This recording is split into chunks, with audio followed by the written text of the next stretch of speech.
We are joining Big Life today on a Hollywood film set to learn about their upcoming television campaign and to share with our audience how Big Life is uniquely positioned to aid those that are in grave danger from the Taliban regime. Through this movement of God and a network of disciples in the region, Big Life has safely relocated thousands of people, but there are thousands more that still need help.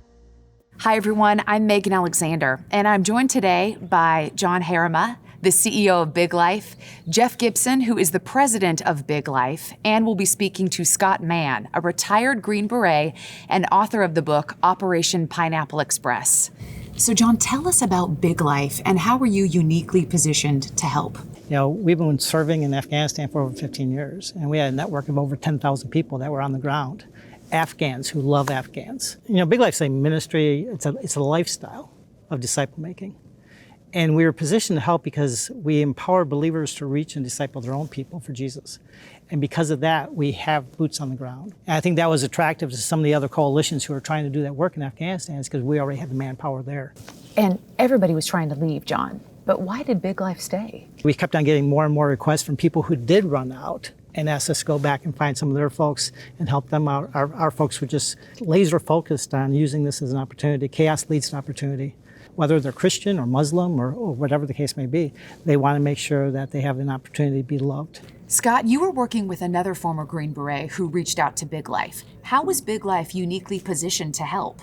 How do you move these severely at-risk Afghans to another country where they could lay low and have a better chance at extraction, or at least start a life in that country that gave them a chance of survival? And that's where Big Life came in. These guys are the real deal. They are doing work that is of a strategic level, and they are the kind of organization you can trust. They're quiet, and they're going to get it done.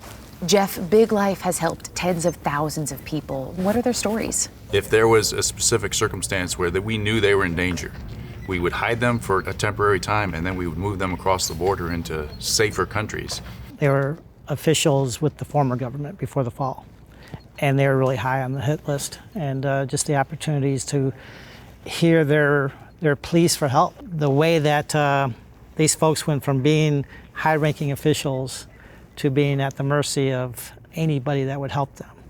And then the opportunity to see our folks go running towards that to help them and put them in safety. I had a high-risk case, a gentleman who had been shot and was in severe duress, him and his family. And Big Life, with just almost no warning, came in, and not only did they exfiltrate this highly at-risk individual and his family, but then they put him up in a safe house and sustained him for months until he could get back up on his feet again. And, you know, I tell you what, man, like that was for me everything, because it got to be so difficult after the explosion to try to sustain our partners in any viable way. And Big Life did that. And they did it again. They did it on a massive scale. But yet they were able to do it with such a tactically sound approach and a really, really deep network, and at great risk to themselves. So it was enormous, you know, to see that kind of apparatus in place. Jeff, if Big Life wasn't there, who would be? Yeah. I don't know who would be there. We were so grateful that our men on the ground and our women on the ground knew how to handle this. But we had local experts on the ground. They live there and they know the language, they know people, they have connections. So when we first asked them, are you willing to do this? They were willing immediately, and they knew how to do it because they lived there. The aim was to put them in safer places immediately and then help them short term and put them in an opportunity to be self-reliant moving forward. And that's been taking place for the last year and a half. Scott, why do we need to support organizations like Big Life? Nobody else is coming.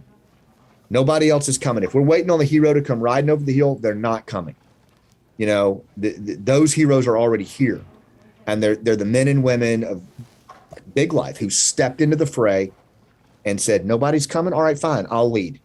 You're going to have these at-risk individuals who gave everything, targeted and hunted like animals. So the question becomes, are you going to step into the arena and help them? Or are you going to do like our institutional leaders and sit in the bleachers and watch it happen? And I know Big Life, just from what I've seen, they're not going to do the latter. They're going to step into the arena. It's the greatest opportunity of our lifetime to reach out to Afghans and to love Afghans and to share truth with Afghans. And we're trying to use this opportunity for that. We need people to pray. We need people to give. This is expensive to move people around and to support people on the ground, but it's a worthy cause. You know, we spent millions of dollars on this crisis that was not in the budget because we didn't see it coming before the budget was formed. So financially, obviously, is a huge concern for us moving forward. We still have a lot of people that need help, and we just want to be able to have the opportunities to reach out to them. John, Jeff, and Scott, thank you so much for all that you do to help those in danger in Afghanistan. It's deeply inspiring, all that you do. God bless you. Thank you. Thank you. You can support Big Life's Afghanistan rescue mission and others like it by going to big.life/love-big.